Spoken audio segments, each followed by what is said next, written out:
For LMUWrestlePlayers.com, I'm Scott Rowland, joined by head softball coach Richie Richardson. Coach, looking back to last weekend, your team extended its winning streak to 4 games with a sweep of Virginia Wise. So what did you see from your team? Obviously, solid pitching in Game 1, then you come back with a solid offensive performance in Game 2.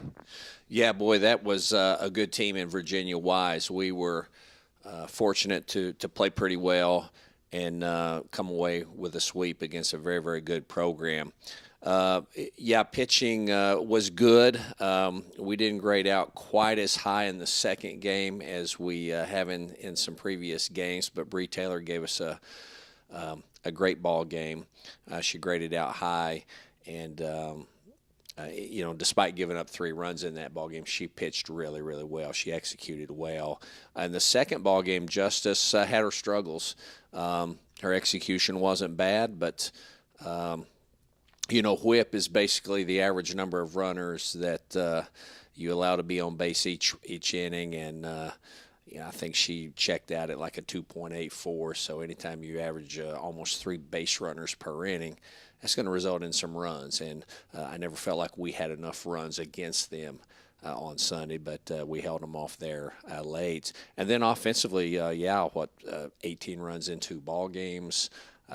Swinging the bats a little bit like I thought we might be able to. It's taken a while for us to get to that point, but we got production, especially in that second game, throughout the lineup. And, at the top of the order, 1, 2, 3, 4, 5, boy, we really swung the bats about as well as you can swing them.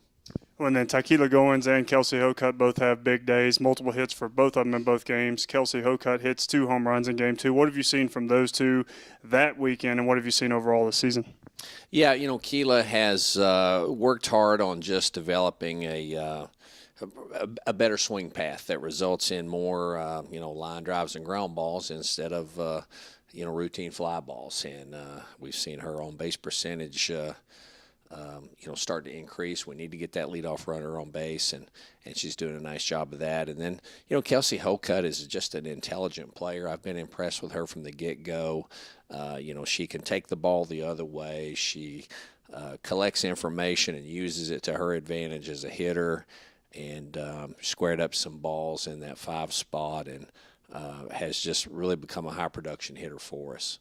On another busy weekend for the second time in 3 weekends, you play 6 games this weekend, heading over to the Salem tournament on Friday and Saturday, and then you're finally back home on Sunday. So kind of what are you looking forward to most this weekend for your team? Yeah, we hope we just continue to get great effort. I thought our effort was great over there. We played hard. We sort of go by that old adage, come to the park ready to play possessed while you're there, enjoy the feeling that victory brings. And in recent outings, we have brought a great effort, and we've shown up ready to play. We've played possessed for the most part while we were there, and we've been able to come away with some victories. So we just hope that we can continue that, continue that trend. A lot of teams that we're mostly unfamiliar with this weekend, including New Haven, who you play 2 against here at Dorothy Neely Field on Sunday. With such a quick turnaround on Friday, Saturday, and Sunday, how do you prepare individually for each game? Yeah, it's going to be tough. We're probably a 4-hour trip over to Salem, Virginia, and then we're coming back probably later on Saturday and playing, in my opinion, what is probably the best squad out of the whole weekend in New Haven here on Sunday, a team that won 35-36 ball games last year. So, it's a little bit of that mental, physical toughness that you hope your team has during the course of the season. You work hard so that you can rise to the occasion on a tough stretch like this. And, hopefully we see our team give us a little bit of that. It's also probably going to take a little bit of mental fortitude with the weather. We've all of a sudden seen the return of winter all of a sudden here in Harrigan, and we expect it to be cold over in Salem, Virginia. So how do you prepare your team for that and not let that become a distraction? Yeah, everybody's dealing with those same set of circumstances. I've always thought when you're out there on a cold day, you keep your mind sharp by just staying in the game. Every pitch, your mind is active and alert.